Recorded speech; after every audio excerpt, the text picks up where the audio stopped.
నా పేరు ఓబుల్పాని, రాయచోటి, అన్నమయ్య జిల్లా, రామాపురం మండలం, గుగల్చూరు మాది. నేను వచ్చి బేల్దార్ పని చేస్తాను అన్న, తాపీ మేస్త్రిని. కానీ మనం అన్నదానం చేస్తూ ఉంటామన్న. ఇదంతా మనకు సపోర్ట్ అనేది ఎవరు లేరు. అర్సెస్సాన్ని చూసి ఇదంతా మేము చేస్తున్నాము.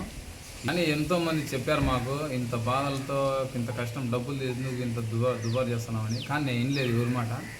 మనకు తెచ్చింది చేయాలా, అన్నదానం అంటే ఇష్టము, ఒక మనిషి పచ్చుండడం అంటే నాకు ఇష్టం కలగలేదు. కానీ దానివల్ల ఎంతో మంది చేయాలని కోరుకున్నాం. కర్నూలుకి వెళ్ళాను, మన తిరుపతి రొయ్య హాస్పిటల్ ఇచ్చాను, కడప రిమ్స్, మన రాయచోట్లో ప్రతి ఒక్క ఊరు, పొద్దుటూరు కానీ, మైదుకూరు కానీ ప్రతి ఒక్క ఊరు వెళ్ళానన్న నేను. కానీ సపోర్ట్ అనేది మనకు ఇంతవరకు ఎవరు ఇంతవరకు నాకు రాలేదు. కానీ దేవుడు అంతా అనుమానించుకొని మనం ఇంట్లో ఏం తింటానో తినలో నాకు తెలియదు.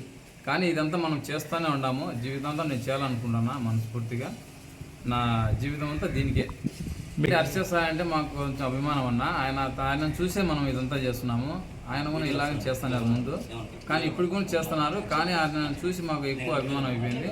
ఆయన తరఫున ఇదంతా మేము ఆయన ఐరన్ కట్ చేయించాము, టీషర్ట్లకు ఆయన ఫోటో వేయించాను, ఆటో కూడా ఆయన ఫోటో కూడా వేయించాను. అంటే మీరు చేసే కార్యక్రమం ఏంటి? కేవలం అన్నదానం అన్న. అన్నదానం చేస్తున్నాము మేమంతా. అంటే ఒక మనిషి పచ్చుంటే ఈ రోడ్లో పోయాలని కూడా నేను ఇచ్చిపెట్టాను, కంపల్సరీ వాళ్ళకి ఇస్తాను ఏదైనా కానీ మన కాడుంటే. ఈరోజు మన రాయచోటి దగ్గర ప్రేమాలయం కాడికి వచ్చాము. ఇక్కడ భోజనం ఇస్తున్నాము. మనం అనేది ఎక్కడికి వెళ్ళినా కానీ బాగుండాలని మనం చేస్తున్నాము.